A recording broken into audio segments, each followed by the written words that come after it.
السلام علیکم ورحمۃ اللہ وبرکاتہ۔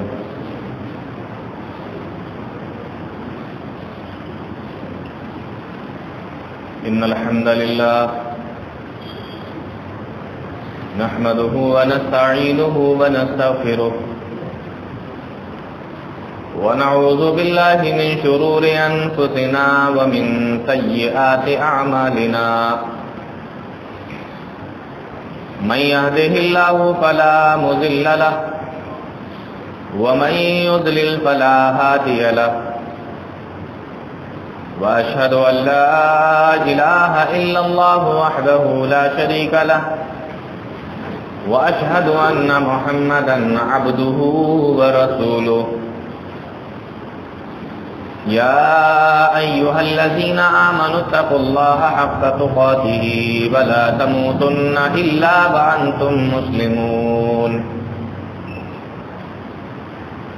يا أيها الناس اتقوا ربكم الذي خلقكم من نفس واحدة وخلق منها زوجها وبث منهما رجالا كثيرا ونساء واتقوا الله الذي تساءلون به والأرحام إن الله كان عليكم رقيبا يا أيها الذين آمنوا اتقوا الله وقولوا قولا سديدا يصلح لكم أعمالكم ويغفر لكم ذنوبكم ومن يطع الله ورسوله فقد فاز فوزا عظيما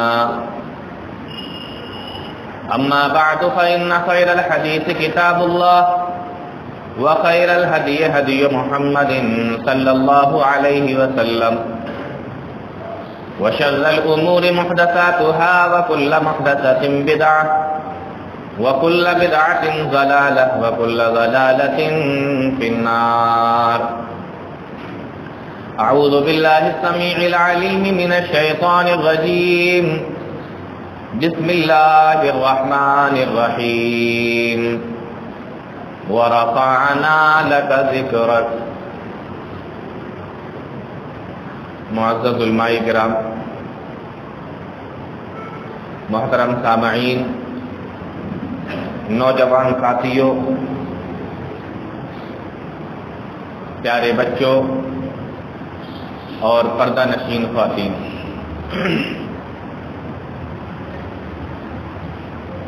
آج آپ لوگوں کے سامنے جس عنوان کے تحت بات کرنی ہے، اشتہار کے ذریعے سے، اعلان کے ذریعے سے آپ لوگوں کو معلوم ہو چکا ہے۔ موضوع ہے رسول اکرم صلی اللہ علیہ وسلم کی توہین کرنے والوں کا انجام۔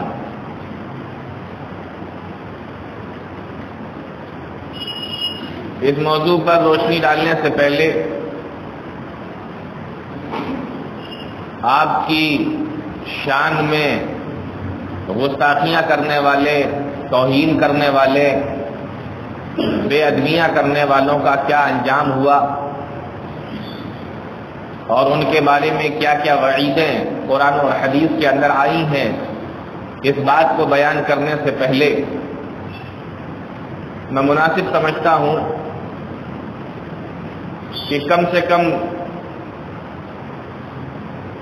کچھ باتیں آپ کو جناب محمد رسول اللہ صلی اللہ علیہ وسلم کے مقام و مرتبے کے تعلق سے بھی معلوم ہو جائیں، تاکہ آگے کا موضوع سمجھنے میں بھی آپ کو آسانی ہو اور یہ بھی معلوم ہو جائے کہ جس مقام و مرتبے والے نبی کی بات چل رہی ہے اور جس کا مقام و مرتبہ اتنا اعلیٰ اور اتنا بلند ہے، پھر اس کی شان میں بے ادبی کرنا اور گستاخی کرنا کتنا بڑا گناہ اور کتنا بڑا ظلم و ستم کا کام ہے۔ اللہ کے آخری نبی، امام الانبیاء، محبوب کبریا، رحمت دو عالم محمد الرسول اللہ صلی اللہ علیہ وسلم، آپ کی ایک خوبی یہ ہے، آپ کا ایک مقام یہ ہے جس مقام تک کوئی بھی نہیں پہنچ سکا، اللہ نے جتنے بھی رسول، جتنے بھی نبی اس دنیا کے اندر بھیجے، کوئی بھی اس مقام کو، اس مرتبے کو نہیں پہنچ سکا۔ وہ خوبی اور وہ صفت آپ کی یہ ہے کہ آپ کو اللہ رب العالمین نے ساری انسانیت کے لیے، ساری دنیا کے لیے، ساری کائنات کے لیے، تمام لوگوں کے لیے نبی بنا کر بھیجا تھا۔ اللہ رب العالمین نے نبی کی یہ خوبی کیا ہے؟ تمام لوگوں کے لیے نبی بن کر آئے تھے۔ آپ سے پہلے جتنے بھی نبی آئے، جتنے بھی رسول آئے، وہ سب تمام لوگوں کے لیے نبی نہیں تھے، ساری انسانیت کے لیے نبی نہیں تھے، پوری دنیا کے لیے نبی نہیں تھے۔ کوئی اپنی قوم کے لیے نبی بن کر آتا تھا، کوئی اپنی بستی کے لیے نبی بن کر آتا تھا، کوئی اپنے شہر کے لیے نبی بن کر آتا تھا، کوئی اپنے ملک کے لیے نبی بن کر آتا تھا۔ ایک نبی پوری کائنات کے لیے، پوری انسانیت کے لیے، پوری دنیا کے لیے نبی بنا کر بھیجا گیا ہو، ایسا ہوا ہی نہیں۔ اور یہ شرف، یہ فضیلت، یہ مقام، یہ مرتبہ اگر کسی کو اللہ رب العالمین نے دیا ہے تو وہ جناب محمد رسول اللہ صلی اللہ علیہ وسلم کو دیا ہے۔ میں یہ چند باتیں آپ کے مقام و مرتبے کے تعلق سے اس لیے رکھنا چاہ رہا ہوں تاکہ آپ کو یہ معلوم ہو کہ کس نبی کی شان میں یہ لوگ گستاخیاں کرتے ہیں اور اس نبی کا مقام اور اس کی شان کیا ہے۔ بخاری شریف کی روایت ہے، مسلم شریف کی روایت ہے، بہت سارے محدثین کرام نے اپنی اپنی کتابوں کے اندر اس حدیث کو لکھا ہے۔ اللہ کے نبی جناب محمد رسول اللہ صلی اللہ علیہ وسلم ارشاد فرماتے ہیں، مجھے 6 چیزیں ایسی عطا کی گئیں جو اللہ نے کسی کو نہیں دی۔ 6 چیزیں مجھے 6 چیزیں ایسی ملی، بڑے بڑے انبیاء کو نہیں ملی، بڑے بڑے رسولوں کو نہیں ملی، اولو العزم پیغمبروں اور رسولوں کو بھی اللہ نے وہ 6 چیزیں نہیں دی۔ کون سی ہیں 6 چیزیں؟ ان 6 چیزوں کے اندر ایک یہ بھی داخل ہے جو میں بات کر رہا ہوں کہ اللہ کے نبی صلی اللہ علیہ وسلم تمام لوگوں کے لیے نبی بن کر آ رہے ہیں۔ وَكَانَ النَّبِيُّ يُبْعَثُ إِلَىٰ قَوْمِهِ خَاصَّةً وَبُعِثْتُ إِلَى النَّاسِ عَامَّةً۔ اللہ کے نبی صلی اللہ علیہ وسلم ارشاد فرماتے ہیں، مجھ سے پہلے جتنے بھی نبی آئے، جتنے بھی رسول آئے، وہ اپنی اپنی قوم کے لیے خاص طور سے آیا کرتے تھے۔ کوئی اپنے شہر کے لیے آیا، کوئی اپنی قوم کے لیے آیا، کوئی اپنی بستی کے لیے آیا، کوئی اپنے ملک کے لیے آیا۔ کبھی کبھی تو ایسا ہوتا تھا ایک ہی بستی کے اندر 2 نبی بھی اکٹھے ہو جایا کرتے تھے۔ کبھی کبھی ایسا ہوتا تھا کہ 3 نبی ایک ہی بستی کے اندر اکٹھا ہو جاتے تھے۔ حضرت زکریا علیہ السلام بھی اسی بستی میں، حضرت یحییٰ علیہ السلام بھی اسی بستی کے اندر ہیں، اور حضرت عیسیٰ علیہ السلام بھی اسی بستی کے اندر ہیں۔ بستی ایک ہی ہے، نبی 3 ہیں۔ کبھی ایسا ہوتا تھا کہ ایک ہی شہر کے اندر 2 نبی آ گئے، داؤد علیہ السلام بھی وہیں پر، سلیمان علیہ السلام بھی وہیں پر۔ کبھی ایسا ہوتا تھا کہ 3 نبی ایک ساتھ آ گئے، حضرت موسیٰ علیہ السلام بھی وہیں پر، ہارون علیہ السلام بھی وہیں پر، اور حضرت یوشع ابن نون بھی وہیں پر۔ ایک ہی شہر کے اندر 3 نبی آ گئے، ایک ہی ملک کے اندر 3 4 نبی۔ ابراہیم علیہ السلام کو دیکھ لیجیے، انہی کے زمانے میں اسماعیل بھی ہیں، انہی کے زمانے میں اسحاق بھی ہیں۔ ایک ہی وقت میں 3 نبی۔ یعقوب علیہ السلام آئے تو انہی کے زمانے میں یوسف علیہ السلام بھی ہیں۔ میں بتانا یہ چاہ رہا ہوں کہ نبی سے پہلے جتنے بھی نبی آئے، جتنے بھی رسول آئے، پوری انسانیت کے لیے اللہ رب العالمین نے ان کو نبی نہیں بنایا تھا۔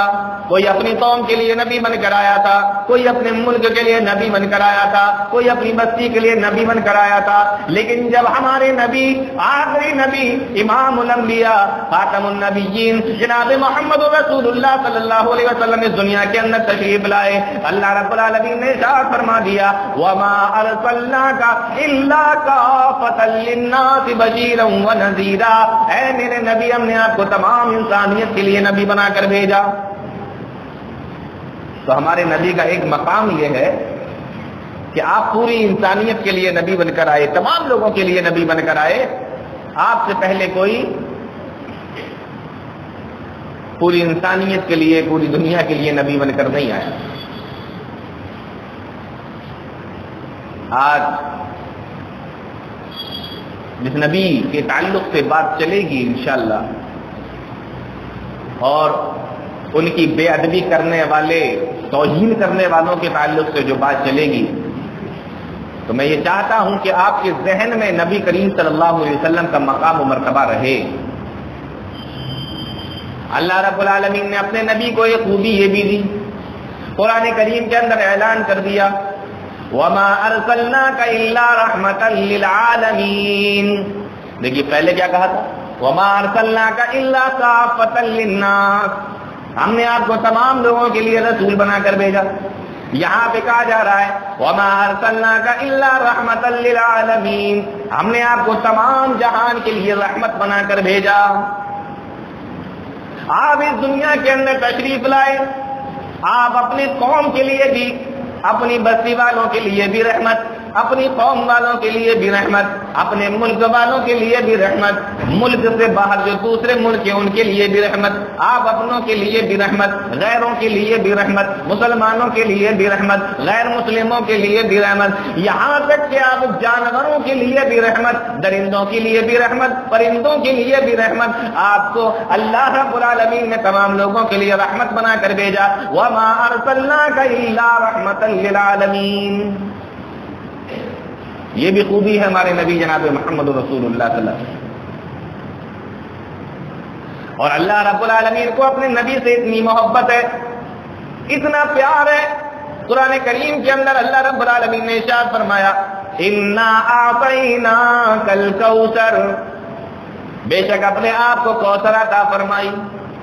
چچا کا انتقال ہو گیا، نبی رنجیدہ ہیں، ابو طالب کا انتقال ہو گیا، آپ کی سیدی بی بی حضرت خدیجہ الکبریٰ رضی اللہ تعالیٰ عنہ کا بھی انتقال ہو گیا، نبی پریشان ہے، نبی رنجیدہ ہیں، پریشان ہے۔ اللہ رب العالمین نے ان کو تسلی دیتے ہوئے فرمایا اِنَّا أَعْطَيْنَاكَ الْكَوْثَرَ، اے میرے نبی ہم نے آپ کو خیر کثیر عطا فرمایا۔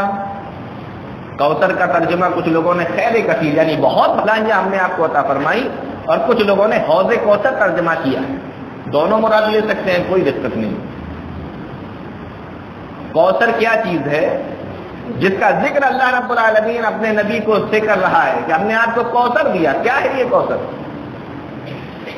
اللہ کے نبی صلی اللہ علیہ وسلم ارشاد فرماتے ہیں رأیت نہرا فی الجنۃ، جب میں معراج میں گیا تو میں نے جنت کے اندر ایک نہر کو دیکھا، اور وہ نہر اتنی خوبصورت تھی، اس کے کنارے اور اس کے ریگدار سونے اور موتی کے تھے۔ نہر میں ریت ہوتی ہے نا، ریت کے بالو کے چھوٹے چھوٹے سے ٹکڑے ہوتے، سونے کے تھے، موتیوں کے تھے۔ اللہ کے نبی صلی اللہ علیہ وسلم نے پوچھا قلت ما ھذا یا جبریل، اے جبریل ذرا بتاؤ تو صحیح کیا چیز ہے، یہ کیا ہے؟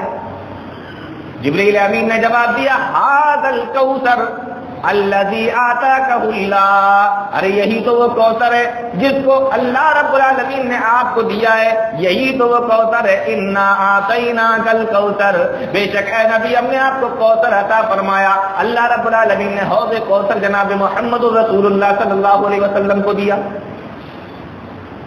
صحابہ اکرام سن رہے، اللہ کے نبی صلی اللہ علیہ وسلم ان کو بتا رہے۔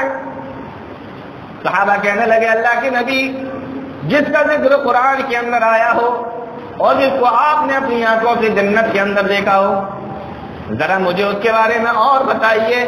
اللہ کے نبی صلی اللہ علیہ وسلم نے ارشاد فرمایا آنیتہ عدد النجوم، وہ نہر، وہ حوض کوثر تو ایسی ہے، آنیتہ عدد النجوم، اس کے اندر جو برتن پینے کے لیے وہاں پہ رکھے گئے ہیں ستاروں سے زیادہ ان کی تعداد ہے۔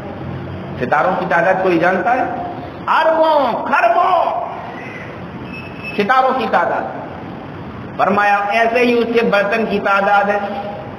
ماؤہ احلی من العسل، اور اس کا پانی شہد سے زیادہ میٹھا ہے۔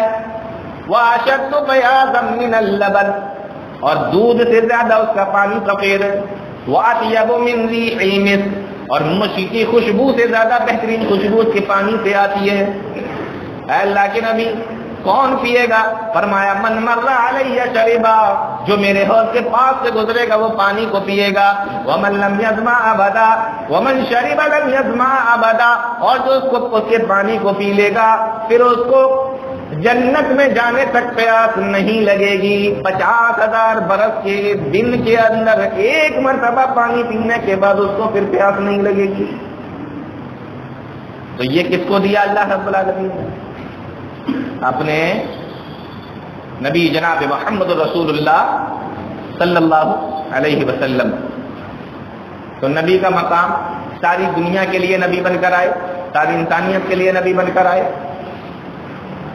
تمام لوگوں کے لیے رحمت للعالمین بن کر آئے، حوض کوثر اللہ رب العالمین نے عطا فرمایا۔ یہ نبی کا مقام ہے، یہ نبی کی شان ہے۔ اب آپ ذرا غور کیجئے، جب اللہ کے نبی صلی اللہ علیہ وسلم پر قرآن نازل ہوتا تھا تو نبی کریم صلی اللہ علیہ وسلم جبرائیل امین سے قرآن کریم کو سن کر جلدی جلدی پڑھنے کی کوشش کیا کرتے تھے تاکہ میں جلدی سے یاد کر لوں، میں جلدی سے یاد کر لوں۔ جبرائیل امین کو سن کر اللہ کے نبی صلی اللہ علیہ وسلم جلدی جلدی پڑھا کرتے تھے۔ اللہ رب العالمین نے دیکھا کہ میرے نبی کو تکلیف ہو رہی ہے، میرے نبی کو فکر ہے، کہیں ایسا نہ ہو کہ جبریل امین مجھے سنا دے اور میں یاد نہ کر سکوں۔ اللہ نے قرآن کریم کی آیت نازل فرمائی، لا تحرک به لسانک لتعجل به ان علینا جمعہ وقرآنا۔ اے میرے نبی آپ کو جلدی جلدی زبان چلانے کی ضرورت نہیں، آپ کو جلدی جلدی زبان ہلانے کی ضرورت نہیں، آپ کو جلدی جلدی پیچھے پیچھے پڑھنے کی ضرورت نہیں۔ ان علینا جمعہ وقرآنا، قرآن کو جمع کرنا تو میرا کام ہے، قرآن کو پڑھانا تو میرا کام ہے۔ فإذا قرأناه فاتبع قرآنا، جب ہم تمہیں پڑھا دیا کریں تب آپ پیچھے سے اس کو پڑھا کریں، اور جہاں تک یاد کرنے کی بات ہے یہ تو ہم آپ کو یاد کرائیں گے۔ جس اللہ رب العالمین کو اپنے نبی سے اتنی محبت ہو کہ جلدی جلدی نبی کی پریشانی کہ ہم جلدی سے پڑھ لیں، کہیں ایسا نہ ہو کہ ضبط نہ کر سکیں، یاد نہ کر سکیں، اللہ رب العالمین آسمان سے وحی نازل فرما دے اور کہے طٰہ ما انزلنا علیک القرآن لتشقى، اے نبی یہ قرآن ہم نے آپ کے اوپر اس لیے نازل نہیں کیا کہ آپ اس قرآن کی وجہ سے مشقت میں پڑ جائیں، تکلیف کے اندر پڑ جائیں۔ قرآن کی وجہ سے آپ کو تکلیف ہونے لگے، آپ کو مشقت ہونے لگے، تکلیف ہو، ہم نے یہ قرآن اس لیے نازل نہیں کیا۔ معلوم یہ ہوا کہ قرآن تکلیف میں ڈالنے کے لیے نازل نہیں ہوا ہے، قرآن تکلیف میں ڈالنے کے لیے نہیں آیا۔ اور یہاں سے ایک بات اور بہت اچھی معلوم ہوئی، کچھ لوگ اسی قرآن کی وجہ سے تکلیف میں مبتلا ہو جاتے ہیں، خود جان بوجھ کر مبتلا ہو جاتے ہیں۔ کیسے؟ رمضان المبارک کا مہینہ آیا، 3 دن میں قرآن مکمل ہوگا بھائی، 3 دن میں تراویح ختم ہوگی، 3 دن میں قرآن ختم ہوگا۔ اب وہ حافظ صاحب کھڑے ہوئے ہیں بیچارے، پڑھا پڑھ 10 پارے ایک رات میں، دوسری رات میں پھر 10 پارے۔ ما انزلنا علیک القرآن لتشقى میں داخل نہیں، امام بھی پریشان، مقتدی بھی پریشان، اور کیا پڑھا جا رہا ہے یہ بھی نہیں معلوم۔ اب بتاؤ اللہ نے کیا کہا؟ ما انزلنا علیک القرآن لتشقى، یہ قرآن اس لیے نازل نہیں ہوا کہ آپ اس کی وجہ سے تکلیف میں پڑ جائیں، تکلیف میں مبتلا ہو جائیں۔ امام بھی مشقت پریشانی میں ہے، اور جو نمازی پیچھے کھڑے ہوئے ہیں، مقتدی جو پیچھے کھڑے ہوئے ہیں وہ بھی تکلیف میں ہے۔ اور بہت سی جگہوں پر تو ایک رات میں قرآن ختم کرنے کا سسٹم ہے، ایک رات میں قرآن ختم کرتے ہیں بہت سی جگہ پر۔ کیا پڑھتے ہیں امام صاحب کچھ پتہ ہی نہیں چلتا، کیا پڑھتے ہیں حافظ صاحب کچھ پتہ ہی نہیں چلتا۔ تیزی کے ساتھ میں جو جتنی اسپیڈ کے ساتھ میں پڑھ سکتا ہے ان حافظ صاحب کو بلایا جاتا ہے اور یہاں پڑھا جا رہا ہے۔ امام صاحب بھی پریشان ہیں، ایک رات میں پورا قرآن مکمل کر رہے ہیں، پیچھے مقتدی کھڑے ہوئے ہیں وہ بھی پریشان ہیں. اب مجھے بتایا جائے کیا یہ ما انزلنا علیک القرآن لتشقی کے اندر داخل نہیں کہ ہم نے قرآن اس لیے نازل نہیں کیا کہ آپ اس قرآن کی وجہ سے تکلیف میں پڑ جائیں؟ وہ تکلیف میں تو ڈال دیا نا لوگوں کو. یہ قرآن اس لیے نہیں آیا ہے. آئیے ذرا غور کیجیے اللہ رب العالمین کو اپنے نبی سے کتنی محبت ہے اور کتنا ادب و احترام کرنے کا اللہ رب العالمین ہم لوگوں کو حکم دے رہا ہے. قرآن کریم کی وہ آیت کریمہ اٹھا کر دیکھیے. اللہ فرماتا ہے لا تجعلوا دعاء الرسول بینکم کدعاء بعضکم بعضا. اے لوگوں تم آپس میں ایک دوسرے کو جیسے پکارتے ہو نبی کو اس طریقے سے نہ پکارا کرو، میرے رسول کو اس طریقے سے نہ پکارا کرو. عرب کے اندر رواج تھا اے زید، اے عبداللہ، اے عبد الرحمن، اے بکر، اے عمر، اس طریقے سے لوگ پکارا کرتے تھے. ہمارے یہاں بھی پکارتے ہیں. وہ عربی زبان تھی تو یا زید، یا بکر، یا عمر، یا عثمان، یا عبداللہ، یا عبد الرحمن کہہ کے بلایا کرتے تھے. ہمارے یہاں بھی ایسے پکارتے ہیں.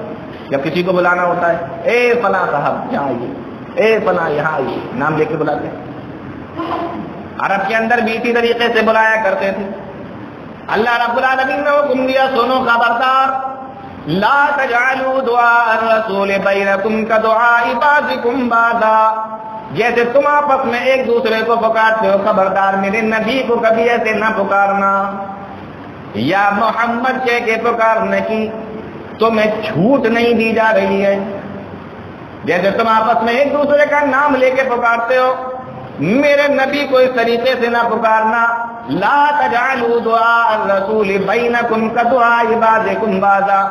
اور آج جب قرآن کریم کو پڑھیں گے تو آپ کو معلوم ہوگا اللہ رب العالمین نے قرآن کریم کے اندر یا عیسیٰ کہا ہے، یا موسیٰ بھی کہا، یا نوح بھی کہا، یا ابراہیم بھی کہا، یا یحییٰ بھی کہا، لیکن پورے قرآن کے اندر کہیں پہ یا محمد نہیں کہا. پورے قرآن کے اندر یا محمد کہیں پر نہیں. اور جب بھی اللہ کو پکارنا ہوا اپنے نبی سے اتنی محبت ہے یا ایھا المزمل، یا ایھا المدثر، یا ایھا النبی، یا ایھا الرسول کہہ کے اللہ نے پکارا. یا محمد کہہ کے پورے قرآن میں اللہ نے کہیں نہیں پکارا. اور اللہ منع بھی کر رہا ہے کہ تمہیں بھی نہیں پکارنا ہے. تم بھی یا محمد کہہ کے نہیں پکار سکتے. پورا قرآن اٹھا کر دیکھ لیجئے قرآن میں محمد کا لفظ بھی ہے اور یا کا لفظ بھی ہے، لیکن دونوں ایک ساتھ پورے قرآن کے اندر کہیں پہ نہیں ہے. جب لفظ یا آیا تو لفظ محمد کو اللہ نے ہٹا دیا، اور جب لفظ محمد آیا تو اللہ نے لفظ یا کو وہاں سے ہٹا دیا. یا ایھا المزمل تو ملے گا، یا ایھا المدثر تو ملے گا، یا ایھا النبی بھی ملے گا، یا ایھا الرسول بھی ملے گا، لیکن پورے قرآن کے اندر یا محمد کہیں نہیں ملے گا. اور اللہ رب العالمین نے فرمایا لا تجعلوا دعاء الرسول بینکم کدعاء بعضکم بعضا. تم بھی آپس میں ایک دوسرے کو جیسے یا کہہ کے بلایا کرتے ہو میرے نبی کو اس طریقے سے نہ پکارنا. اور آج ہم اسی نبی کے ماننے والے، اسی قرآن کو پڑھنے والے اپنے گھروں کے اندر ہم نے لکھ رکھا ہے یا محمد. گھر کے دروازوں پہ لکھوا دیا یا محمد، دکانوں میں لکھا ہوا ہے یا محمد، گاڑیوں پہ لکھ کے ٹانگ دیا یا محمد، آفسوں میں لکھا ہوا ہے یا محمد.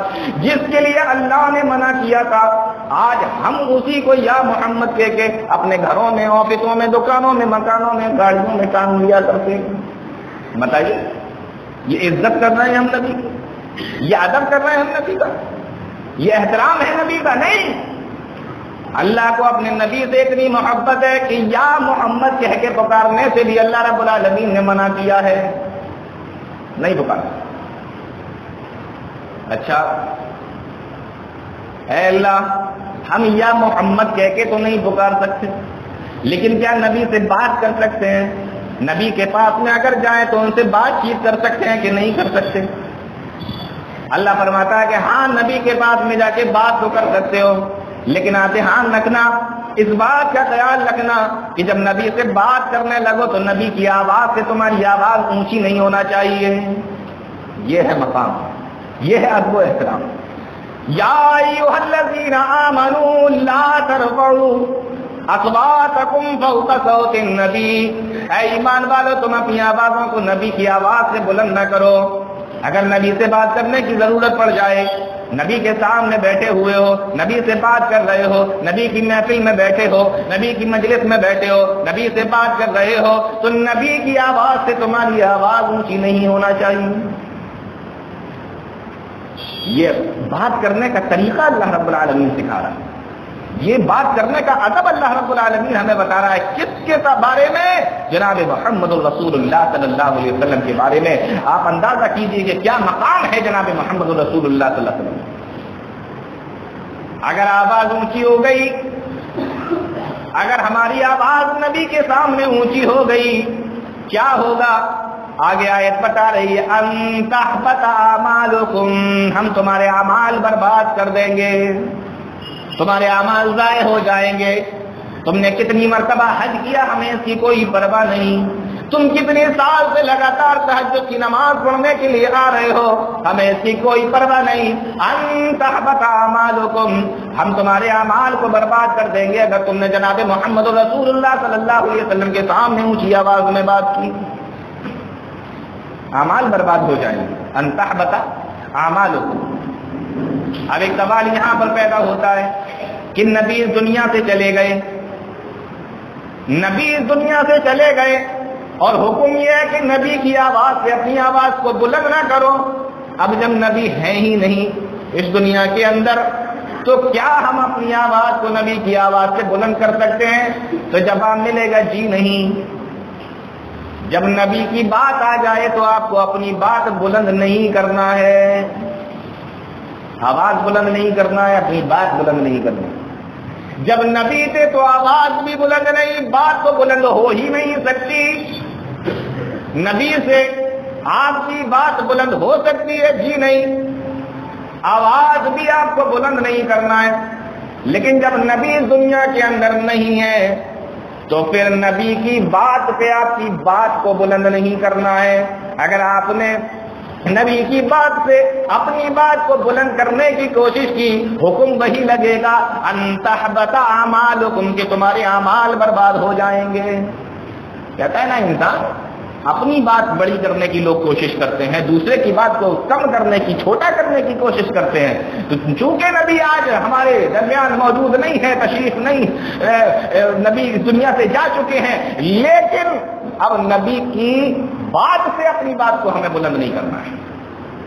تو یہ مقام ہے جناب محمد رسول اللہ صلی اللہ علیہ وسلم۔ پہلے تو پکار نہیں سکتے، جیسے آپس میں ایک دوسرے کو پکارتے ہو یا محمد وغیرہ نہیں کہہ سکتے، اور اگر ان کے سامنے بات کرنے کی ضرورت پڑے ان کی محفل اور ان کی مجلس میں بیٹھ کر، تو آواز کو پست رکھو، اور جب وہ اس دنیا سے چلے گئے تو پھر اپنی بات کو ان کی بات سے پست رکھو، ان کی بات سے اپنی بات کو نیچی رکھو۔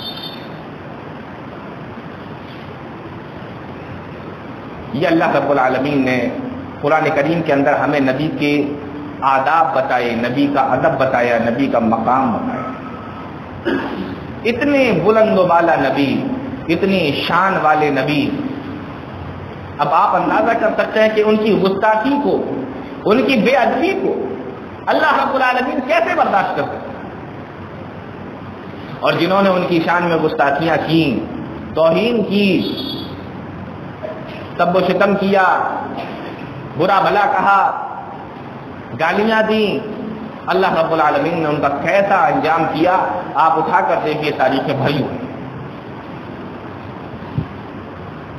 قرآن کریم کے اندر ایک آیت ہے، اللہ رب العالمین نے فرمایا وَأَنذِرْ عَشِيرَتَكَ الْأَقْرَبِينَ، اے نبی آپ اپنے قریبی لوگوں کو ڈرائیے، خاندان والوں کو ڈرائیے، اپنے رشتہ داروں کو ڈرائیے۔ حکم ہو گیا، اللہ کے نبی صلی اللہ علیہ وسلم کو یہ صفا پہ کھڑے ہو گئے، حکم ہوا ہے کہ اپنے خاندان والوں کو ڈراؤ، اپنے رشتہ داروں کو ڈراؤ، اپنے قریبی لوگوں کو ڈراؤ۔ آپ کو یہ صفا پہ کھڑے ہو گئے، آواز لگائی یا صباحا، صبح کا وقت ہے، سارے کے سارے لوگ اکٹھا ہو گئے، فاجتمعت الیہ قریش، جب کوئی بڑی مصیبت آتی تھی تو کوئی صفحہ پہ کھڑے ہو کر یہی آواز لگائی جاتی تھی. یہ عرب کا رواج تھا, مکہ کا رواج تھا, سارے لوگ اکٹھا ہو جایا کرتے تھے. یہ کون سی مصیبت آ گئی؟ اللہ کے نبی صلی اللہ علیہ وسلم بھی کھڑے ہوئے, آواز لگائی یا صباحا. مکہ کے لوگ اکٹھا ہو گئے, قریش کے لوگ اکٹھا ہو گئے, آپ کے خاندان کے لوگ اکٹھا ہو گئے, اور آپ نے پوچھا اے قریش کے لوگوں, اے میرے خاندان کے لوگوں, اے میرے شہر کے لوگوں, اے مکہ کے لوگوں, ذرا بتاؤ اگر میں یہ کہوں کہ جس پہاڑ کے اوپر میں کھڑا ہوا ہوں اس پہاڑ کے پیچھے ایک لشکر چھپا ہوا ہے جو تمہارے اوپر حملہ کرنا چاہتا ہے, بتاؤ میری بات کو سچا مانو گے یا جھوٹا مانو گے؟ تو سارے مجمع نے ایک آواز میں کہا تھا ما جلبنا علیک الا صدقا. اے نبی, ہم نے آپ کو کبھی جھوٹ بولتے ہوئے دیکھا ہی نہیں ہے, آپ تو ہمیشہ سچ بولتے ہیں. خوشی میں بھی سچ, غمی میں بھی سچ, مکان میں بھی سچ, بازار میں بھی سچ, اپنوں میں بھی سچ, غیروں میں بھی سچ, چلتے ہوئے بھی سچ, بیٹھے ہوئے بھی سچ, انصاف کرتے ہوئے بھی سچ, ہر جگہ آپ سچ بولتے ہیں. بزنس, کاروبار اور تجارت کے اندر بھی ہم نے آپ کو سچ ہی بولتے ہوئے دیکھا. ما جربنا علیک الا صدقا. آپ کا چاہے کتنا بڑا نقصان کیوں نہ ہو جائے, آپ کبھی جھوٹ نہیں بولا کرتے ہیں. یہ نبی کریم صلی اللہ علیہ وسلم کی شان, یہ آپ کی بات ہے کہ آپ کبھی جھوٹ نہیں بولتے. ہماری تو پوری زندگی کی گاڑی ہی جھوٹ پر چل رہی ہے, اور پھر اس پہ کہنا یہ ہے کہ ہم نبی کریم صلی اللہ علیہ وسلم کے امتی ہیں. پورا معاملہ جھوٹ پر چل رہا ہے. آج مسلمان کے ساتھ بزنس کرنے سے ڈر رہا ہے, کاروبار کرنے سے ڈر رہا ہے, تجارت کرنے سے ڈر رہا ہے, مال دینے سے ڈر رہا ہے, پیسہ دینے سے ڈر رہا ہے. جھوٹ بول دے گا, مکر جائے گا, وعدہ خلافی کرے گا. یہ معاملہ ہمارا اور آپ کا ہو چکا ہے. مکہ کے لوگوں نے کہا ما جربنا علیک الا صدقا. تو اللہ کے نبی صلی اللہ علیہ وسلم نے فرمایا اے لوگوں, یا ایھا الناس قولوا لا الہ الا اللہ تفلحوا. اے لوگوں کہو کہ اللہ کے علاوہ کوئی عبادت کے لائق نہیں تو تم کامیاب ہو جاؤ گے. جھوٹے خداؤں کے بارے میں ان سب کا انکار کر دو, ایک اللہ کے معبود ہونے کا اقرار کر لو. جب یہ مجمع کے اندر اللہ کے نبی جناب محمد رسول اللہ صلی اللہ علیہ وسلم نے فرمایا مکہ کے لوگ اکٹھا ہیں, قریش کے لوگ اکٹھا ہیں, آپ کے خاندان کے لوگ بھی ہیں, آپ کے گھر کے لوگ بھی ہیں, سارے کے سارے لوگ کھڑے ہوئے ہیں, سناٹا چھایا ہوا ہے, کوئی بول نہیں رہا ہے, سب حیران و شدر ہیں, اور سب جناب محمد رسول اللہ صلی اللہ علیہ وسلم کو دیکھ رہے ہیں کہ یہ کیا معاملہ ہو گیا, یہ اچانک انہوں نے کون سی بات کہہ دی ہے.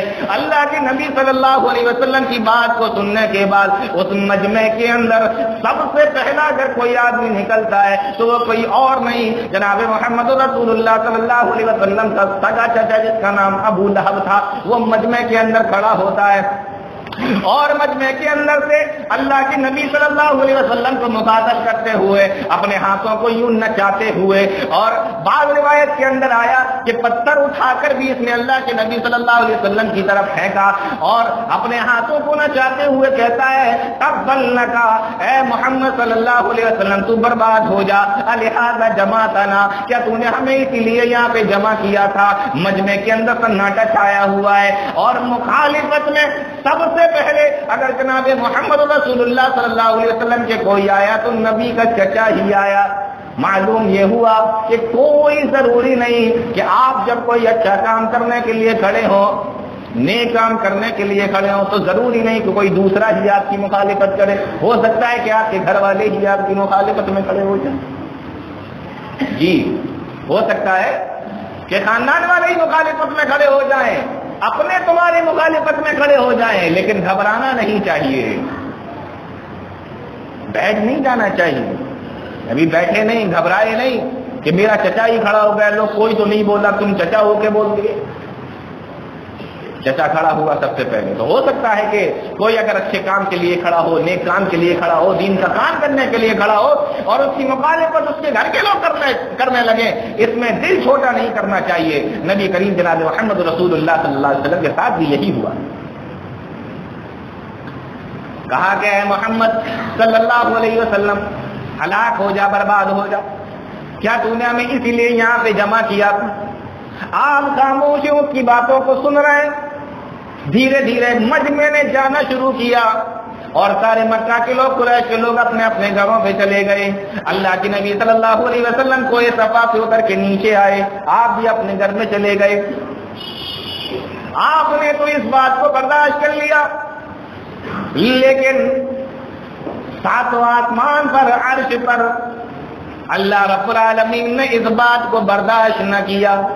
اللہ رب العالمین کو اس کی یہ بات گوارا نہ ہوئی، قرآن کریم کی سورت نازل فرما دی، تبت یدا ابی لہب وتب۔ ابو لہب کے دونوں ہاتھ ٹوٹ گئے، ابو لہب کے دونوں ہاتھ ٹوٹ گئے، وتب، اور وہ خود ہی برباد ہو گیا۔ ما اغنی عنہ مالہ وما کسب، نہ اس کا مال اس کے کام آیا، نہ اس کا اعمال اس کے کام آیا۔ سیصلی نارا ذات لہب، اور اس کو شعلوں والی آگ کے اندر داخل کر دیا جائے گا۔ یہ ہے گستاخ، سب سے پہلا گستاخ جس نے جناب محمد رسول اللہ صلی اللہ علیہ وسلم کی مخالفت کی اور کہا کہ تمہارے ہاتھ ٹوٹ جائیں، تم ہلاک و برباد ہو جاؤ، کہ تم نے اسی لیے یہاں پہ جمع کیا تھا۔ تو اللہ رب العالمین نے جواب دیا کہ ابو لہب کے دونوں ہاتھ ٹوٹ گئے اور وہ خود برباد ہو گیا۔ اب یہ بات جب مکہ کے اندر پھیلی کہ ابو لہب نے اس طریقے کی بات نبی کریم صلی اللہ علیہ وسلم کے بارے میں کہی تھی، اور پھر اللہ کے نبی صلی اللہ علیہ وسلم کے اوپر قرآن کی ایک سورت نازل ہوئی ہے جس میں ابو لہب کے بارے میں یہ بتایا گیا کہ وہ خود برباد ہو گیا اور وہ جہنم کے اندر جائے گا۔ یہ بات ابو لہب کے بیٹے کو معلوم ہوئی۔ اب وہ اپنے باپ کی یہ تمام چیزوں کو سن کر جو اللہ نے قرآن کریم کے اندر اس کے باپ کے بارے میں نازل فرمائی تھی برداشت نہ کر سکا اور سیدھا پہنچ گیا اللہ کے نبی صلی اللہ علیہ وسلم کے پاس میں آپ سے جھگڑا کرنے کے لیے۔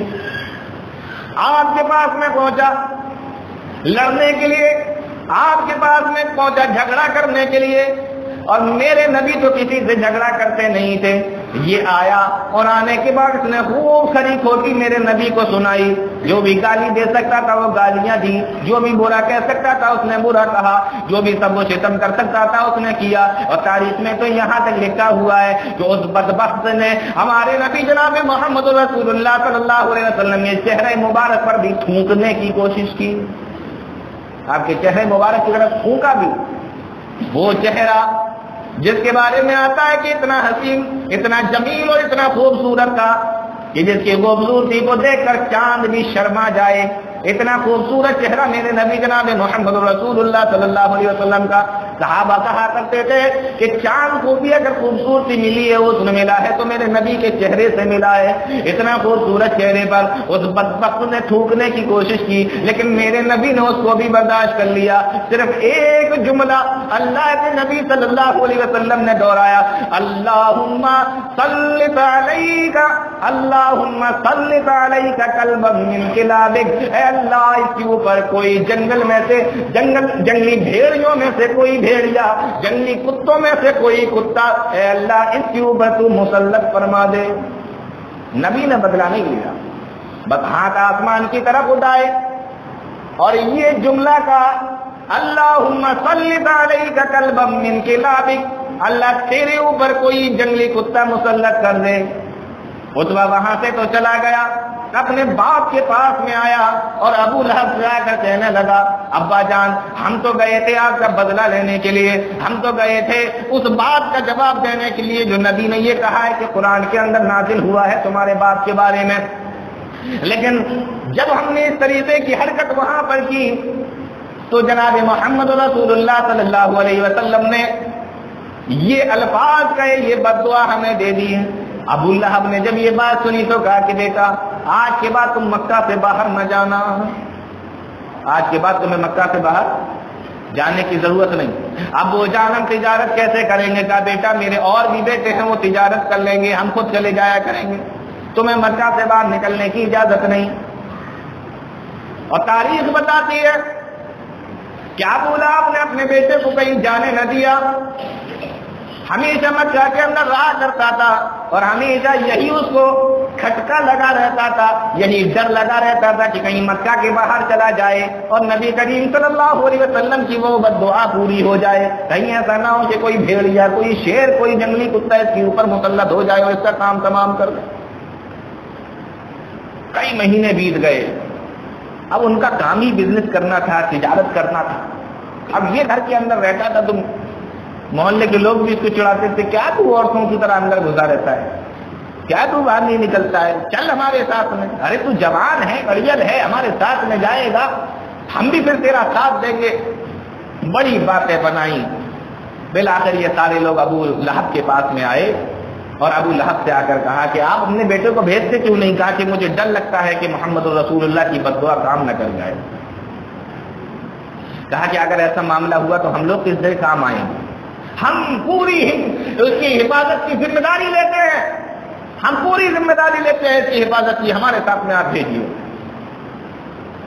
بالآخر ابو لہب تیار ہو گیا، ملک شام کے لیے تجارت کے لیے بھیج دیا۔ اب یہ قافلہ چلا اور ملک شام کے راستے میں ایک جگہ ہے جس کا نام زرقہ ہے، وہاں پر یہ قافلہ پہنچا۔ اس قافلے نے پڑاؤ ڈالا۔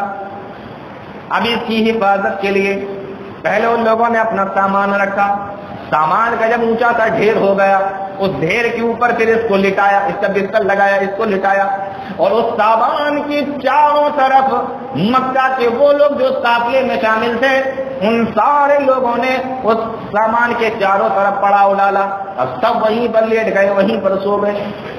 حفاظت ہو رہی، کوئی آ نہ پائے، آئے گا تو پہلے ہم لوگوں کے اوپر سے نکلے گا، ہم لوگوں کے پاس سے نکلے گا۔ سارے کے سارے لوگ سو گئے۔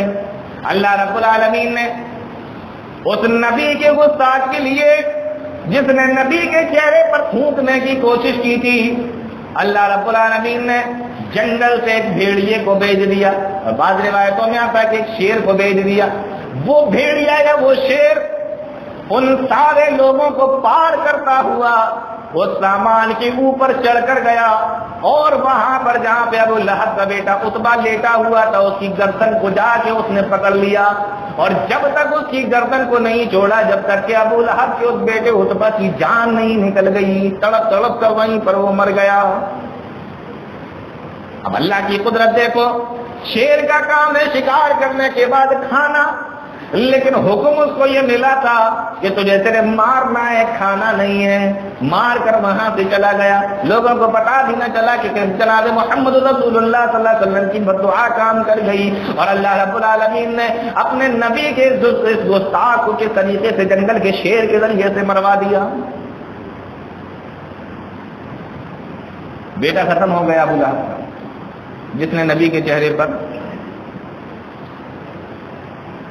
ابو لہب کی بیوی تھی، ایک تو بیٹے کے جانے کا غم، اور دوسرا ابو لہب کے بارے میں قرآن کی وہ آیت ہے، تبت یدا ابی لہب وتب ما اغنی عنہ مالہ وما کسب سیصلی نارا ذات لہب، دونوں ہاتھ ٹوٹ گئے، یہ برباد ہو گیا، جہنم کے اندر جائے گا، اس کا مال اس کے کام نہیں آئے۔ دیکھ رہی ہے جوان بیٹے کی موت کو بھی اس نے دیکھ لیا، اور اس کا غصہ بڑھ گیا۔ اب یہ کیا کرنے لگی؟ جنگل میں جانے لگی، جنگل سے کانٹے دار درختوں کو لے کر آتی، لکڑیوں کو لے کر آتی، چن چن کر لے کر آتی، کانٹے دار۔ اور جہاں پہ ریگستان زیادہ ہوتا ہے، ریت زیادہ ہوتی ہے، وہاں ببول کے درخت بہت زیادہ ہوتے ہیں، اور ببول کے درخت میں کانٹے بہت زیادہ ہوتے ہیں۔ اور یہ بات بھی آپ لوگوں کو معلوم ہوگی کہ ببول کے درخت ریگستان کے علاقوں میں زیادہ ہوتے ہیں، اور ریگستان کے علاقوں میں اونٹ بھی زیادہ ہوتے ہیں، اور اونٹ کو سب سے زیادہ ببول ہی کا پیڑ پسند ہے، اور اسی کے پتے سب سے زیادہ پسند۔ یہ جاتی تھی جنگل میں، لکڑیاں چن کر لاتی۔ اللہ کے نبی صلی اللہ علیہ وسلم جب رات میں کسی وقت نکلتے خانہ کعبہ جانے کے لیے، عبادت کرنے کے لیے، تو راستے میں بچھا دیتی تاکہ آپ کے پیروں میں وہ کانٹے چبھیں۔ اللہ نے اس کے بارے میں بھی فرمایا وَامْرَأَتُهُ حَمَّالَةَ الْحَطَبِ، اور ابو لہب کی بیوی جو لکڑیاں چن چن کر لاتی ہے، فِي جِيدِهَا حَبْلٌ مِّن مَّسَدٍ، ایک دن ایسا آئے گا کہ اس کی رسی خود اس کے گردن میں آ جائے گی۔ اور ایسا ہی ہوا۔ ایک بار لکڑیوں کو اکٹھا کر کے گٹھر بنا کے سر پہ لاٹ کے لا رہی تھی. گٹھر کسی طریقے سے ڈھیلا ہو گیا, وہ رسی جس سے وہ بندھی ہوئی تھی کسی طریقے سے اس کے گردن میں آ کے لٹک گئی, لکڑیاں ساری نیچے لٹک گئیں اور اس کے گلے کے اندر پھندا لگ گیا, وہ وہیں پہ ڈھیر ہو گئی, وہیں پہ مر گئی. پورے گھر کو اللہ نے برباد کر دیا. بیٹے کا یہ حال, بیوی ماں کا یہ حال, ابو لہب کی بیوی کا یہ حال. اور پھر ابو لہب کا کیا ہوا جس کے بارے میں اللہ نے فرمایا تھا کہ دونوں ہاتھ اس کے برباد ہو گئے. مؤرخین نے لکھا ہے, مفسرین نے لکھا ہے کہ ابو لہب جس کو نبی سے بے انتہا دشمنی تھی, اللہ کے نبی صلی اللہ علیہ وسلم کی دشمنی میں جلا بنا جا رہا تھا, جس نے سب سے پہلے نبی کی شان میں گستاخی کی تھی, جس نے سب سے پہلے نبی کو برا کہا تھا, اللہ رب العالمین نے اس سے بھی ایسے بدلہ لیا. اور اس کے بارے میں آتا ہے کہ اس کو طاعون کی بیماری میں مبتلا کر دیا. طاعون کی ایک بیماری ہوتی ہے, اس دور کے اندر طاعون کی بیماری بہت زیادہ ہوا کرتی تھی. ایک گانٹھ نکل آتی ہے گردن میں یا بغل کے نیچے, اس میں کیڑے پڑ جایا کرتے ہیں اور پھر انسان ختم ہو جاتا ہے. یہ طاعون کی بیماری ہوتی تھی, اس بیماری میں مبتلا کر دیا. اور عرب کے اندر یہ رواج تھا کہ اگر کسی کو طاعون کی بیماری ہو جاتی تھی تو اس کو آبادی سے باہر نکال دیا کرتے تھے. اللہ اکبر. عرب کے اندر یہ رواج تھا, طاعون کی بیماری میں مبتلا انسان کو اپنے گھر میں نہیں رکھتے تھے, آبادی سے باہر نکال دیا کرتے تھے. تو ابو لہب کو بھی اس کے بیٹوں نے گھر سے باہر کسی میدان میں پھینک دیا. اب یہ وہیں پر بھوکا پیاسا تڑپ تڑپ کے مر گیا. جب یہ مر گیا تو اس کی لاش کو بھی اس کے بیٹوں نے دفنایا نہیں. جب لاش میں سے بدبو آنے لگی تو لوگوں نے شکایت کرنا شروع کی. مؤرخین نے لکھا ہے لمبے لمبے بانسوں کے ذریعے سے گڈھا کھودا گیا اور لمبے لمبے بانسوں کے ذریعے سے اس کو دھکیل دھکیل کر اسی گڈھے کے اندر پھینک دیا گیا. تبت یدا ابی لہب وتب ما اغنی عنہ مالہ وما کسب. پورے گھر کو اللہ رب العالمین نے برباد کر دیا. آپ اندازہ کر سکتے ہیں توہین رسول کرنے والا, نبی کریم صلی اللہ علیہ وسلم کی توہین کرنے والا کیا انجام ہوا. اللہ رب العالمین نے نہ ابو لہب کو چھوڑا, نہ اس کی بیوی کو چھوڑا, نہ اس کے بیٹے کو چھوڑا. اور ایک بڑی دلچسپ بات میں آپ کو بتاؤں, ایک اور مکہ کے اندر رہنے والا نبی کی توہین کرنے والا ایک اور مشرک تھا جس کا نام تھا ولید بن مغیرہ. جس کا نام تھا ولید بن مغیرہ. یہ بھی بڑی گالیاں دیا کرتا تھا نبی کریم صلی اللہ علیہ وسلم, بڑی تکلیفیں دیا کرتا تھا, بڑا ستایا کرتا تھا, بڑا سب و ستم کیا کرتا تھا, بڑی توہین کیا کرتا تھا. کوئی موقع ہاتھ سے جانے نہیں دیتا آپ کو رسوا کرنے کا. اللہ رب العالمین نے قرآن کریم کے اندر دیکھیے کیا فرمایا. مکہ کے لوگ آپ کو کیا کہتے تھے؟ کاہن. کبھی کہتے تھے کہ جادوگر, کبھی کہتے تھے شاعر, کبھی کہتے تھے کہ مجنو, پاگل. مجنو, دیوانہ, پاگل کا کہا. لیکن اللہ رب العالمین کو اپنے نبی سے اتنی محبت, فرمایا نون والقلم وما یسطرون. قسم ہے قلم کی اور قسم ہے اس چیز کی جس کو لکھتے ہیں. ما انت بنعمت ربک بمجنون. اے میرے نبی آپ پاگل نہیں ہیں, آپ مجنون نہیں ہیں, آپ دیوانے نہیں ہیں. اللہ رب العالمین دو چیزوں کی قسمیں کھانے کے بعد میں فرمایا اے میرے نبی آپ دیوانے نہیں ہیں. یہ آپ کو مجنون اگرچہ کہتے ہیں, یا آپ کو اگرچہ دیوانہ کہتے ہیں, اسے اگرچہ آپ کو پاگل کہتے ہیں. ما انت بنعمت ربک بمجنون. تو پھر نبی ہے کیا؟ اللہ سورہ یاسین کے اندر فرماتا ہے انک لمن المرسلین, آپ تو ہمارے رسولوں میں سے ہیں, علی صراط مستقیم, اور سیدھے راستے کے اوپر ہیں. جو مجنون ہوگا, جو دیوانہ ہوگا, وہ سیدھے راستے پر کہاں چلے گا؟ انک لمن المرسلین علی صراط مستقیم, آپ تو سیدھے راستے پر ہیں. مکہ کے اندر ایک آدمی کا نام ولید بن مغیرہ ہے. یہ بھی بڑی گالیاں دیا کرتا ہے, بڑا ستایا کرتا ہے. اللہ رب العالمین نے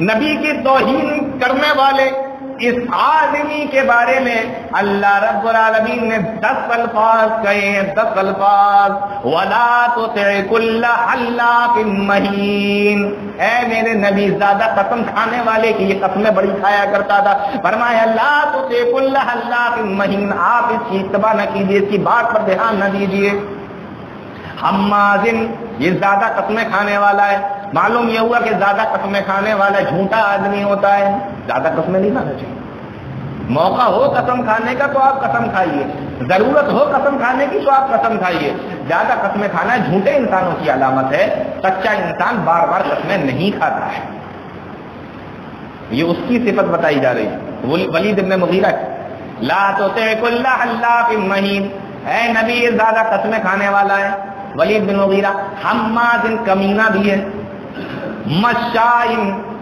چغل خور بھی ہے، عیب گو بھی ہے، لوگوں کے عیبوں کو بیان کرنے والا بھی ہے، بن نمیم اور چغل خور بھی ہے، مناع للخیر، بھلائی سے روکنے والا بھی ہے، معتدل اور حد سے بڑھنے والا بھی ہے، عصیم اور گنہگار بھی ہے، عتل اور لوگوں کو مارنے والا بھی ہے، بعد ذالک ظلیم، اور اس کی اصل میں خطا ہے۔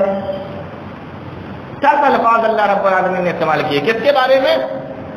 دنیا کے اندر ایسے لوگ تو گزرے جنہوں نے اللہ کو گالی دی، لیکن بدلے میں اللہ رب العالمین نے قرآن کریم کے اندر ان کے بارے میں کچھ نہ کہا، لیکن جب میرے نبی کو اس نے گالی دی تو اللہ رب العالمین نے 10 الفاظ اس کے بارے میں فرمائے، حماز مشاء بنمیم، یہ عیب گو ہے، چغل خور ہے، کمینہ ہے، مناع للخیر، بھلائی سے روکنے والا ہے، معتدل حد سے آگے بڑھنے والا ہے، گنہگار ہے، گردن مارنے والا ہے، اور اس کی اصل میں بھی خطا ہے، عتل بعد ذالک ظلیم، ظلیم کہا جاتا ہے ایسا آدمی جو حرامی ہو، کس کو کہتے ہیں؟ جس کی اصل میں خطا ہو، اپنے اصلی باپ کی اولاد نہ ہو، حلالی نہ ہو، حرامی ہو، باپ کوئی اور ہو، نام کسی اور کا ہو، ایسے آدمی کو ظلیم کہا جاتا ہے۔ جب یہ آیتیں نازل ہوئی، ولید بن مغیرہ نے جب یہ آیتیں سنی، اپنی ماں کے پاس میں پہنچا اور اپنی ماں سے جا کر کہنے لگا، اماں جان، آج نبی کے اوپر یہ کلام نازل ہوا جو میرے بارے میں نازل ہوا ہے، اور ان آیتوں کے اندر 10 چیزوں کو اللہ رب العالمین نے میرے تعلق سے بتایا، میرے 10 عیبوں کو بتایا، میں چغل خور ہوں، میں کمینہ ہوں، میں بھلائی سے روکنے والا ہوں، حد سے بڑھنے والا ہوں، گنہگار ہوں، یہ تمام چیزیں جو بھی بتائی گئی ہیں یہ تمام کی تمام تو میرے اندر پائی جاتی ہیں۔ وہ ولید بن مغیرہ اپنے ماں سے سوال کرتا ہے، لیکن اماں جان 9 عیب تو جو میرے اندر ہیں وہ مجھے معلوم ہے، 9 برائیاں جو میرے اندر ہیں وہ مجھے معلوم ہے، لیکن 10ویں برائی جس کو قرآن کے اندر کہا گیا کہ اس کی اصل میں خطا ہے، یہ حلالی نہیں ہے، یہ حرامی ہے، اماں جان بتاؤ یہ کون سا عیب ہے میرے اندر؟ یہ مجھے کیسے معلوم ہوگا؟ یہ تو تم بتاؤ گی نا، یہ 10واں عیب تم بتاؤ، 9 مجھے معلوم ہے میرے اندر ہے، یہ 10واں تم بتاؤ۔ جب ماں نے اپنے بیٹے ولید بن مغیرہ کی یہ باتیں سنی تو اماں کہنے لگی، ہاں میرے بیٹے ولید، جو نبی کے اوپر قرآن نازل ہوا ہے یہ بالکل صحیح ہے، تیرا باپ مغیرہ نہیں ہے، کیونکہ تیرا باپ مغیرہ تو نامرد ہے، اس کے اندر تو بچہ پیدا کرنے کی صلاحیت ہی نہیں ہے، عورت سے ہم بستری کرنے کی صلاحیت ہی نہیں ہے۔ جب تیرے باپ کے ساتھ میں میری شادی ہوئی، یعنی مغیرہ کے ساتھ میں شادی ہوئی، میں نے دیکھا کہ اس کے اندر تو طاقت ہی نہیں ہم بستری کے، مجھے اولاد چاہیے تھی، تم میں ایک چرواہے سے بکریوں کے چرانے والے سے ملی، اور پھر میں حمل سے ہو گئی، اور اسی کے نتیجے میں تو پیدا ہو گیا۔ دنیا یہ سمجھ رہی ہے تو مغیرہ کی اولاد ہے، لیکن حقیقت یہ ہے کہ تو ایک چرواہے کی اولاد ہے۔ غور کیجئے، اللہ رب العالمین جس کا نام ستار ہے، پردہ پوشی کرنے والا ہے، آج تک اس ولید بن مغیرہ کی پردہ پوشی تھی، لیکن جب اس نے میرے نبی کو گالی دی تو اللہ رب العالمین نے اس کی اس پردہ پوشی کو بھی ختم کر دیا، اور ساری دنیا کے لوگوں کو بتا دیا کہ اس کی اصل میں خطا ہے، یہ حلال ہی نہیں ہے، یہ حرامی ہے۔ کچھ سمجھ میں آ رہا ہے؟ یہ ہے اللہ رب العالمین کا معاملہ ان لوگوں کے ساتھ جو جناب محمد رسول اللہ صلی اللہ علیہ وسلم کی شان میں گستاخیاں کرتے ہیں، توہین کرتے ہیں۔ بخاری شریف کی ایک روایت ہے، اللہ کے نبی صلی اللہ علیہ وسلم نے فرمایا الا تعجبون کیف یصرف اللہ عنی شتم قریش ولعنہم۔ آپ نے صحابہ سے کہا کہ اے میرے صحابہ، کیا تمہیں تعجب نہیں ہوتا کہ اللہ رب العالمین نے قریش کی لعن و طعن سے، قریش کی گالیوں سے اور قریش کے برا بھلا کہنے سے مجھے کس طریقے سے بچا لیا؟ وہ لوگ مجھے مذمم کہتے ہیں کہ مذمم کا برا ہو، مذمم ایسا ہو، مذمم کا ایسا ہو۔ وہ لوگ مذمم کو لعن طعن کرتے ہیں، مذمم کو گالیاں دیتے ہیں۔ وَأَنَا مُحَمَّدٌ، وہ جلنے کی وجہ سے، حسد اور جلن اور کینے کی وجہ سے مجھے محمد کے بجائے مذمم کہتے ہیں، اور کہ مذمم کا ایسا ہو، مذمم کا برا ہو، مذمم پر لعنتیں ہوں۔ میں مذمم نہیں ہوں، میں تو محمد ہوں۔ وہ لعنت مذمم پر بھیج رہے ہیں، میں محمد ہوں۔ اللہ نے دیکھو مجھے کس طریقے سے بچا لیا۔ اللہ رب العالمین اپنے نبی کی حفاظت فرماتا ہے، نبی کی آبرو کی حفاظت فرماتا ہے، اور ایسے لوگ جو نبی کو توہین کرتے ہیں، ذلیل کرنے کی کوشش کرتے ہیں۔ ایک اور مکہ کا بڑا ہی مشہور ہے، جس کے بارے میں اللہ کے نبی صلی اللہ علیہ وسلم نے فرمایا تھا کہ میری امت کا فرعون ہے۔ کیا نام تھا اس کا؟ ابو جہل۔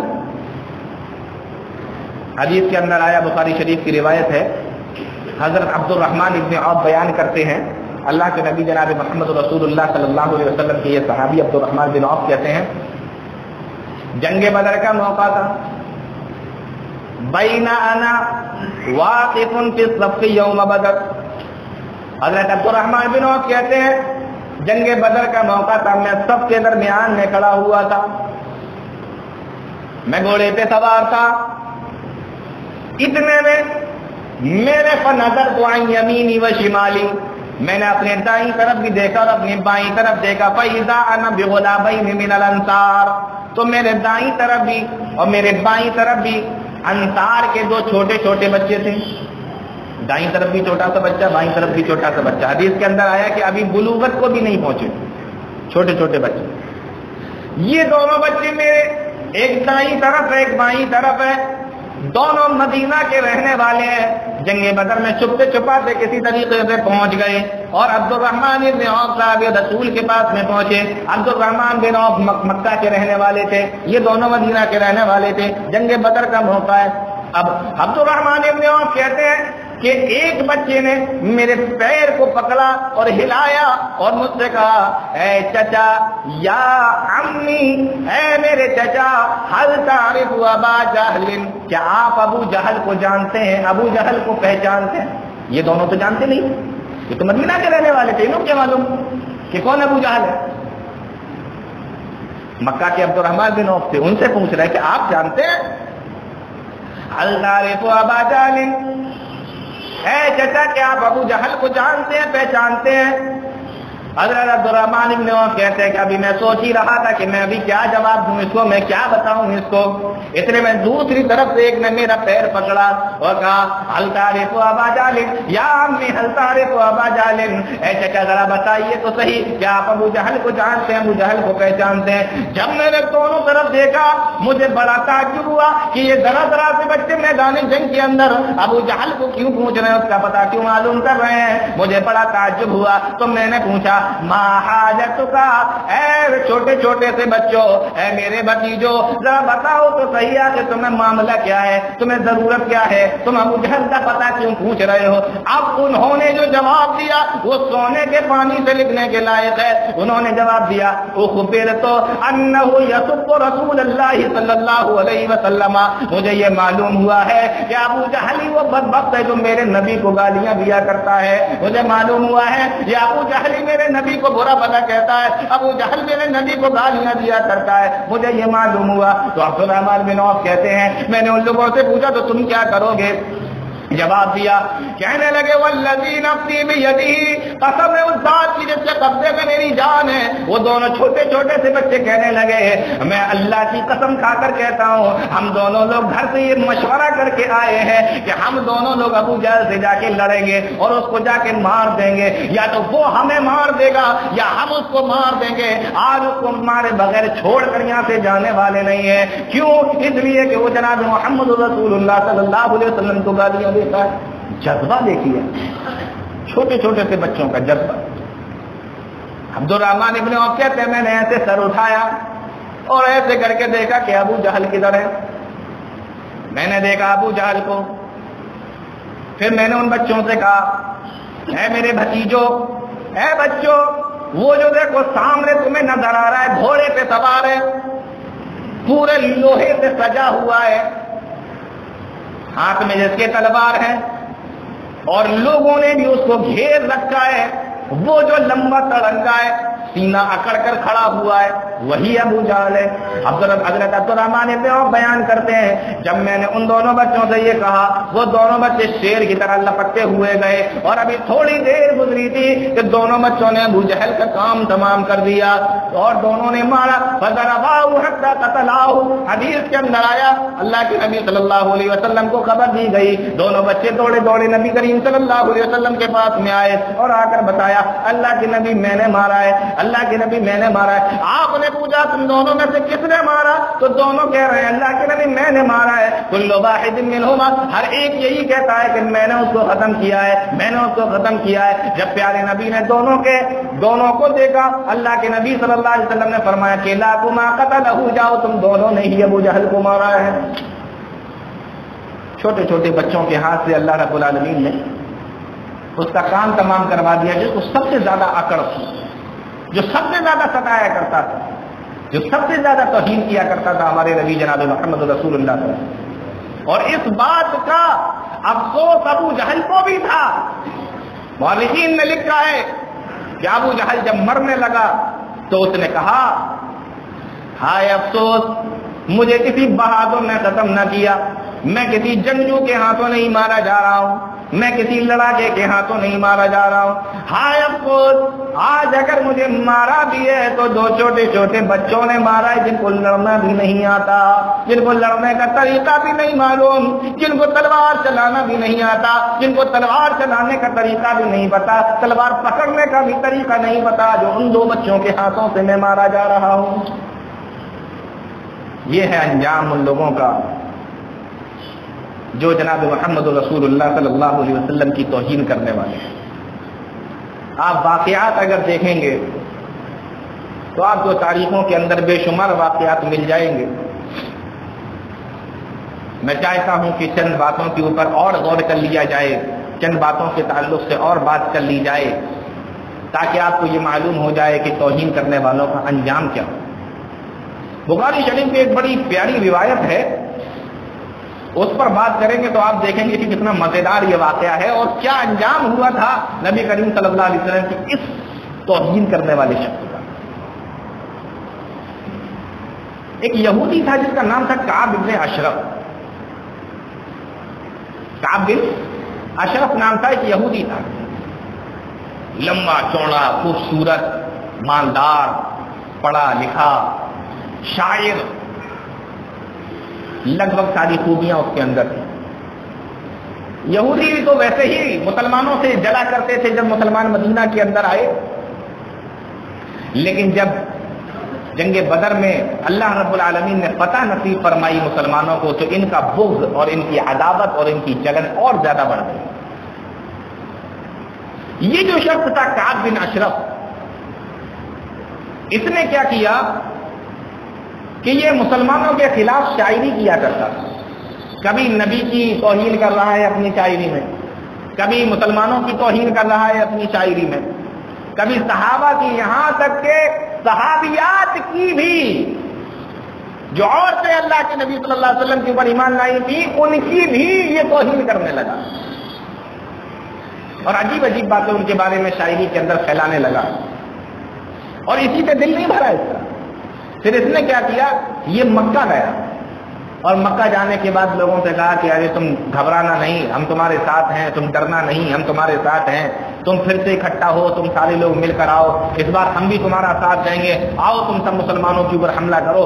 اس طریقے سے خوب بھڑکایا، عرب کے اور قبیلوں کو بھی بھڑکایا، مکہ کے لوگوں کو بھی بھڑکایا، اور یہ چاہ رہا تھا کہ کسی بھی طریقے سے دوبارہ سے مسلمانوں کے اوپر حملہ ہو جائے اور پھر سے دوبارہ سے جنگ ہو جائے۔ شاعری تو کر ہی رہا تھا مسلمانوں کے خلاف، نبی کے خلاف، صحابیات کے خلاف، اور یہ کام بھی پھر کرنے لگا۔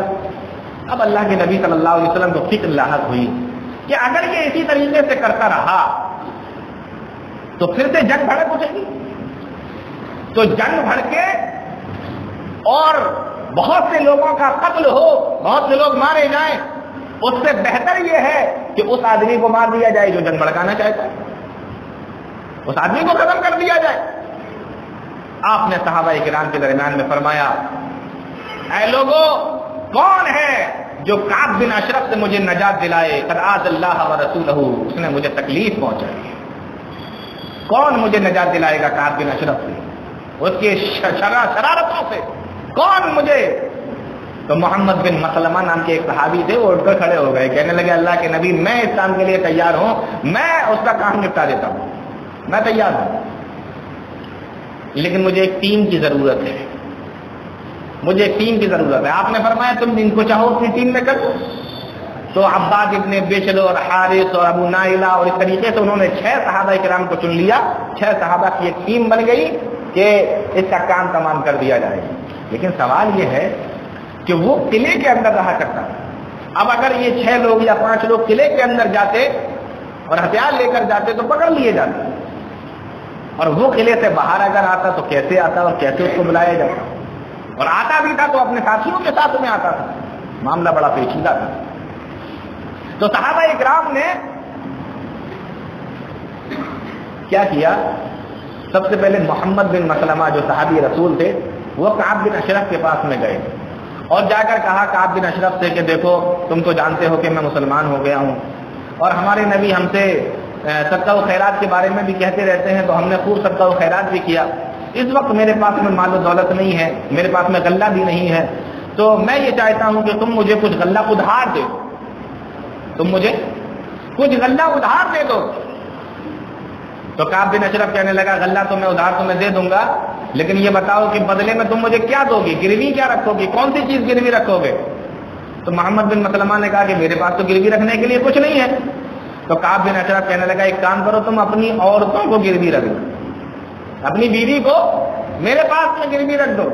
محمد بن مسلمہ رضی اللہ تعالیٰ عنہ نے کہا کہ اگر میں اپنی بیوی کو یا اپنی عورتوں کو تمہارے پاس میں گروی رکھ دوں گا، انت اجمل العرب، تم تو عرب کے بڑے حسین و جمیل خوبصورت آدمی ہو، تمہارے پاس سے پھر وہ میرے پاس آنا چاہیں گی، میرے پاس آئیں گی، پھر وہ عورتوں کو تو نہیں رکھ سکتا۔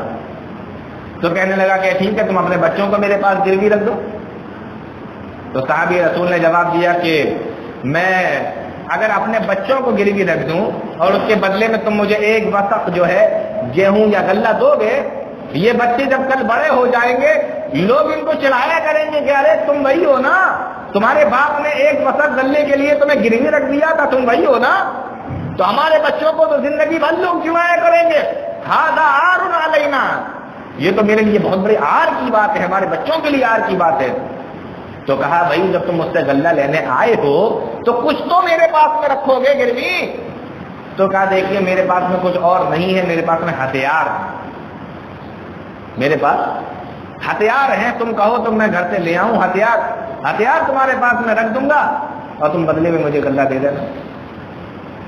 وہ راضی ہو گیا، کہنے لگے دیکھیے میں اکیلا نہیں ہوں، میرے 5 ساتھی اور ہیں جو میری طریقے سے پریشان ہیں، انہیں بھی غلے کی ضرورت ہے، رکھنے کے لیے ان کے پاس بھی کچھ نہیں ہے، بچے نہ مانگنے لگنا، ملے گا تمہیں ہتھیار ہی۔ انہوں نے کہا ٹھیک ہے تم ہتھیار رکھ دینا، بلا لانا اپنے ساتھیوں کو۔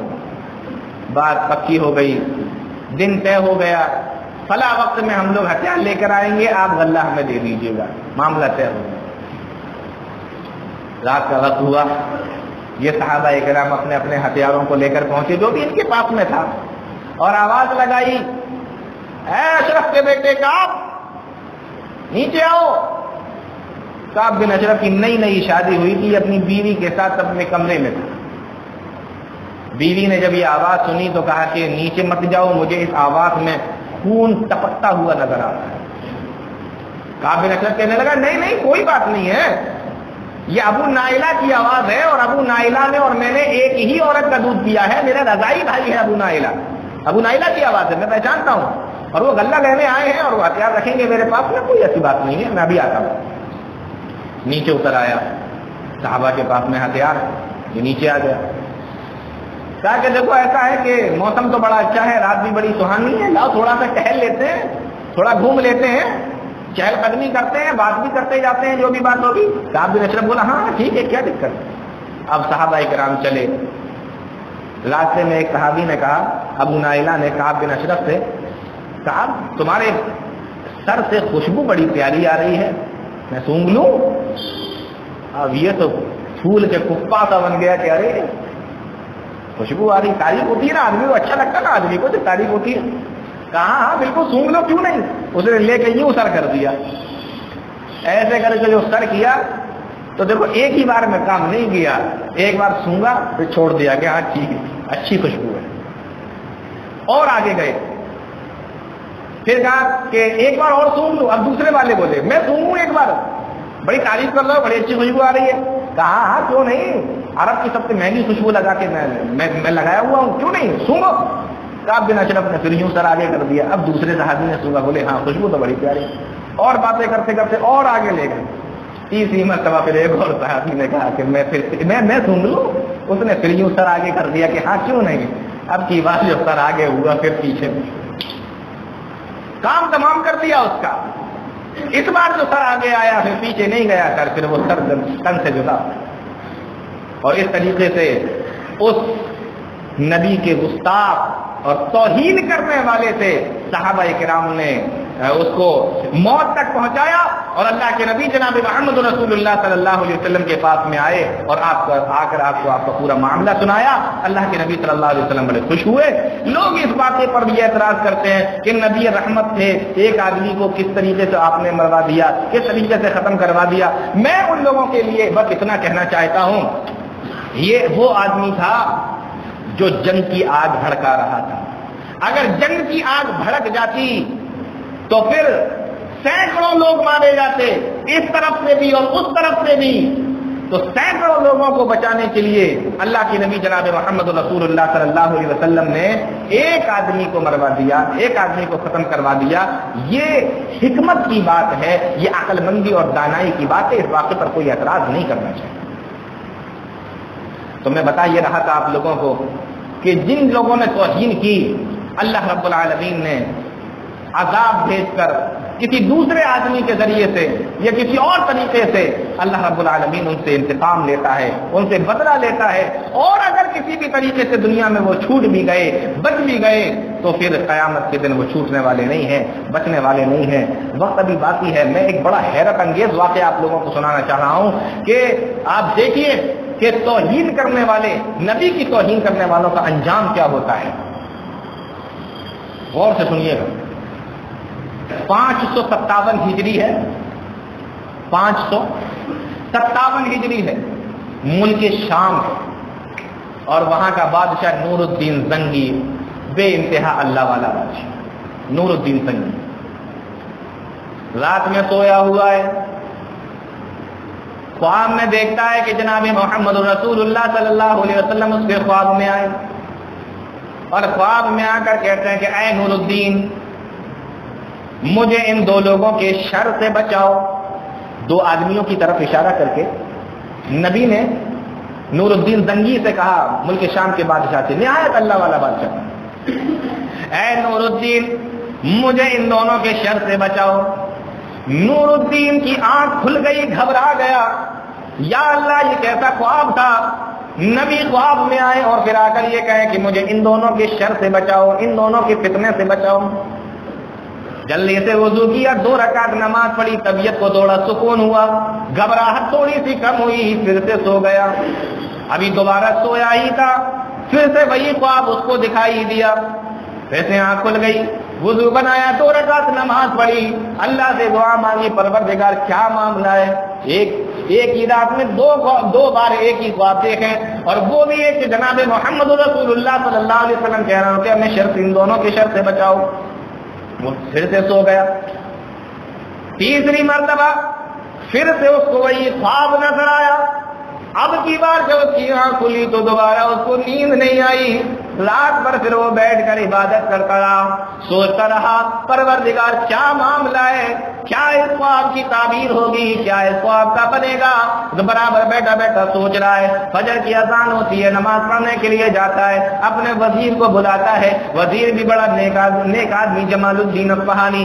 دونوں آپس میں بات کرتے ہیں اور کہنا بادشاہ کہتا ہے اے میرے وزیر، میں نے آج ایک رات میں 3 مرتبہ ایک ہی خواب دیکھا ہے کہ میرے خواب میں جناب محمد رسول اللہ صلی اللہ علیہ وسلم آئے اور انہوں نے آ کر مجھ سے یہ کہا کہ مجھے ان دونوں کے شر سے بچاؤ، ان دو آدمیوں کے، اور ان دونوں کی شکلیں مجھے خواب میں دکھائی گئی.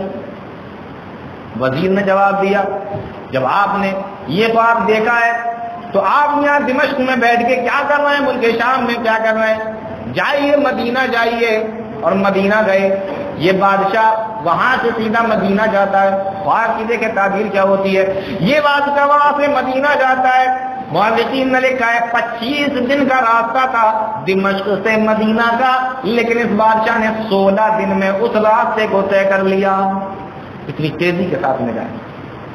16 دن میں اس راستے کو طے کر لیا. بہت سارے تحفے تحائف اپنے ساتھ میں لے کر گیا مدینہ. جب یہ مدینہ میں پہنچا اور وہاں پہنچنے کے بعد مؤرخین نے لکھا کہ اس نے سارے لوگوں کی دعوت کی کہ سارے لوگ کھانا کھانے کے لیے آئے. پورے مدینہ کے لوگ کھانا کھانے کے لیے آئے. سب کو کھانا کھلایا. کھانا کھلانے کے بعد یہ اپنے ساتھ میں جو تحفے اور تحائف لے کر گیا تھا ان تحفے تحائف کو اس نے بانٹنا شروع کر دیا. ایک ایک آدمی کو بلاتا جاتا، تحفے دیتا جاتا، ایک ایک آدمی کو بلاتا جاتا، ہدیہ دیتا جاتا، ایک ایک آدمی آتا جاتا سامان ہی اس کو دیتا جاتا، یہاں تک کہ سارے مدینہ کے لوگ کھا کر چلے گئے، تحفے لے کر چلے گئے. لیکن ان دونوں کا کوئی پتہ نہیں جن کی شکل خواب میں اللہ رب العالمین نے دکھائی. اب یہ بادشاہ پوچھنے لگا کہ یہاں پر کوئی اور بچا ہے کیا؟ لوگوں نے کہا کہ اب تو کوئی نہیں بچا، ساری مدینہ کے لوگ آ کر آپ سے مل چکے ہیں. پھر پوچھا کہ نہیں بتاؤ شاید کوئی اور بچا ہو. کہنے لگے ہاں 2 لوگ اور بچے ہیں لیکن وہ مدینہ کے نہیں ہیں. وہ باہر سے آئے، حج کرنے کے لیے آئے تھے، پھر مدینہ آئے اور پھر یہیں پہ رک گئے. بڑے اللہ والے ہیں، وہ کہیں جاتے نہیں ہیں، اپنے اس مکان سے باہر نکلتے نہیں ہیں، دن بھر اپنے اس مکان کے اندر بیٹھ کے اللہ کی عبادت کرتے ہیں اور رات میں جنت البقیع میں جا کے اپنی موت کو یاد کر کے گھنٹوں روتے رہتے ہیں، وہ کہیں نہیں جاتے ہیں. بادشاہ نے کہا کہ جاؤ ان دونوں کو بھی بلا کے لاؤ. جب بادشاہ کا یہ آدمی ان دونوں کے پاس میں پہنچا تو ان دونوں نے جا آنے سے منع کر دیا کہ میرے اللہ کا دیا ہوا میرے پاس میں سب کچھ ہے، مجھے بادشاہ سے کچھ لینے کی ضرورت نہیں. اتنے اللہ والے. بادشاہ کو فکر رہا، کوئی کہنے لگے اتنے اللہ والے آدمیوں سے تو میں بھی ضرور ملنا چاہوں گا، مجھے لے کر چلو. اب بادشاہ کو جب لوگ لے کر گئے، بادشاہ نے جیسے ہی ان دونوں آدمیوں کی شکل دیکھی تو یہ تو وہی 2 آدمی تھے جو خواب میں دیکھے تھے اور جن کے بارے میں اللہ کے نبی صلی اللہ علیہ وسلم نے فرمایا تھا کہ مجھے ان دونوں کے شر سے بچاؤ. اتنے اللہ والے آدمی. بادشاہ پریشان، یہ معاملہ کیا ہے؟ گھر کی طرف نظر ڈالی، چاروں طرف نظر دوڑائی، گھر میں بھی کچھ نہیں ملا ایسا جس میں شک کیا جا سکے. بادشاہ پریشان ہے کہ کیا معاملہ ہے. اچانک دیکھتا ہے کہ ایک جگہ گھر کے ایک کونے میں چٹائی بچھی ہوئی ہے. کہا یہ چٹائی کس لیے؟ کہنے لگے اسی پہ تو نماز پڑھتے ہیں.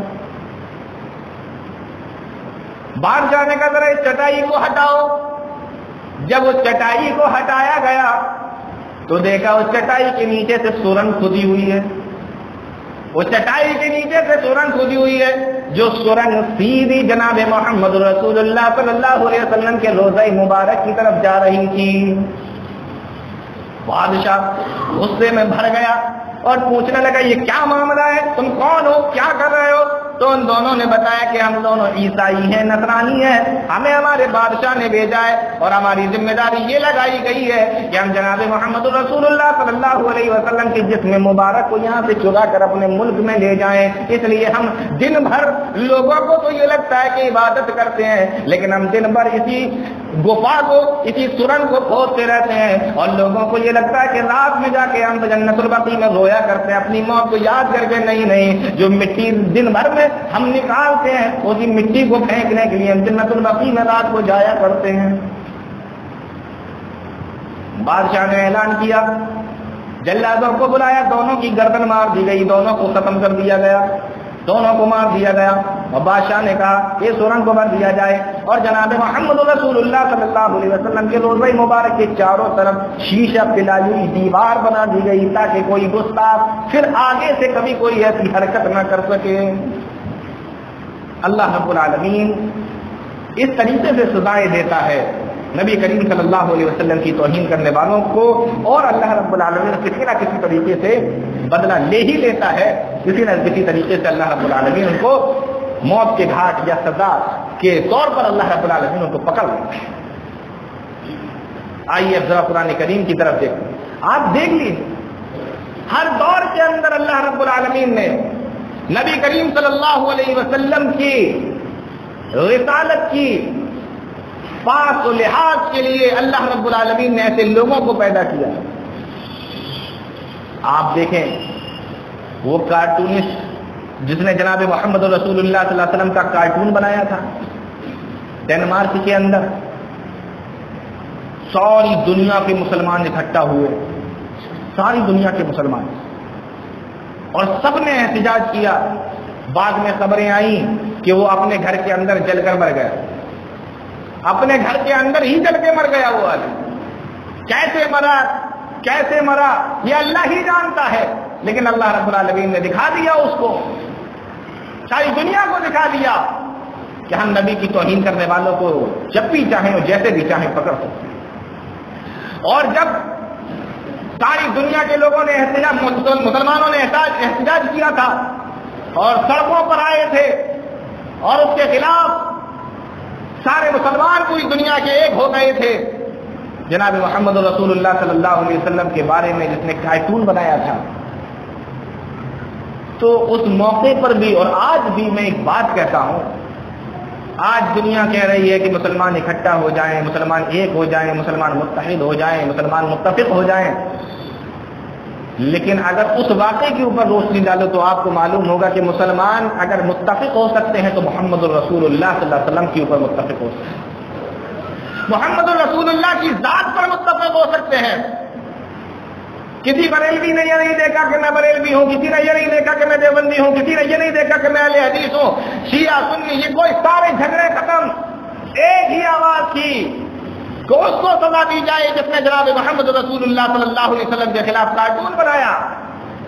تو میں نے اس وقت بھی کہا تھا اور میں آج بھی کہہ رہا ہوں کہ اگر ساری دنیا کے مسلمانوں کو متفق کرنا چاہتے ہو اور یہ چاہتے ہو کہ سارے مسلمان متفق ہو جائیں، تو آج بھی الگ الگ شخصیتوں پر نہیں، اماموں پر نہیں، دینوں پر نہیں، جناب محمد رسول اللہ صلی اللہ علیہ وسلم کی ذات ایسی ہے کہ اس پر متفق ہو۔ علامہ ثناء اللہ امرتسری رحمۃ اللہ علیہ کے زمانے میں ایک کتاب لکھی تھی اسی طریقے سے نبی کی توہین کرنے والے شخص نے، جس کتاب کا نام تھا رنگیلا رسول۔ علامہ ثناء اللہ امرتسری رحمۃ اللہ علیہ نے اس کے جواب میں مقدس رسول کتاب لکھی، اور پھر بعد میں اس کو بھی مار دیا گیا تھا جس نے رنگیلا رسول کتاب لکھی تھی۔ وہ بڑی لمبی ہسٹری ہے، آپ لوگ شاید اس کو دیکھا ہو، پڑھا ہو۔ آج بھی دیکھیے وہ کملیش تیواری نام کے آدمی اللہ کے نبی صلی اللہ علیہ وسلم کی شان میں بے ادبی اور گستاخانہ جملے کہے، ساری دنیا کے مسلمانوں نے احتجاج کیا، سب متفق ہو گئے، کوئی بھی ہو، چاہے مسلمان ہو یا نہ ہو، یا مسلمان نام رکھنے والا ہو، جیسے کہ سلمان رشدی، تسلیمہ نسرین، طارق فتح اور اس طریقے کے لوگ مسلمانوں میں پیدا ہو گئے، نام جن کے مسلمان ہیں، کارنامے کوئی مسلمانوں والے نہیں۔ ان سارے لوگوں کے بارے میں اللہ رب العالمین نے قرآن کریم کے اندر فرمایا ان الذین یؤذون اللہ ورسولہ لعنہم اللہ فی الدنیا والآخرہ، بے شک جو اللہ اور اس کے رسول کو ایذا پہنچاتے ہیں، تکلیف دیتے ہیں، توہین کرتے ہیں، برائی کرتے ہیں، گالی دیتے ہیں، سب و ستم کرتے ہیں، کسی بھی طریقے سے جناب محمد رسول اللہ صلی اللہ علیہ وسلم کی شان میں بے ادبی اور گستاخی کرتے ہیں، لعنہم اللہ فی الدنیا والآخرہ، اللہ کی لعنت ہو ان کے اوپر دنیا میں بھی اور آخرت میں، وأعد لهم عذابا مہینا، اور آخرت میں تو پھر ہم نے ان کے لیے رسوا کن ذلیل کرنے والا عذاب تیار کر کے رکھا ہوا ہے۔ اور آپ کو معلوم ہے، میں نے شروع میں بھی یہ بات کہی تھی کہ جناب محمد رسول اللہ صلی اللہ علیہ وسلم کی ذات وہ ذات ہے کہ قرآن و حدیث، تاریخ، مسلمان یہ سب تو تعریف کرتے ہی ہیں۔ اٹھا کر دیکھو مائیکل ہارٹ ایک انگریز ہے، اس نے ایک کتاب لکھی تھی دا 100، دنیا کے 100 ایسے آدمی، دنیا کے 100 ایسے لوگ جو سب سے زیادہ بہترین گزرے ہیں اس دنیا کے اندر۔ اس نے 100 لوگوں کو چنا اور اس میں اس نے سب سے پہلا جو نمبر دیا تھا وہ جناب محمد رسول اللہ صلی اللہ علیہ وسلم کو دیا تھا۔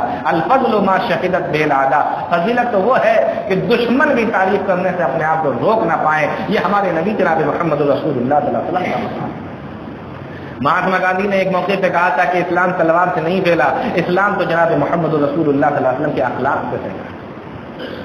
برنارڈ شاہ نے لکھا تھا کہ حقیقت میں اگر قوموں کے نجات کے لیے اگر کوئی آیا اس دنیا کے اندر، اس کائنات کے اندر، تو وہ جناب محمد رسول اللہ صلی اللہ علیہ وسلم۔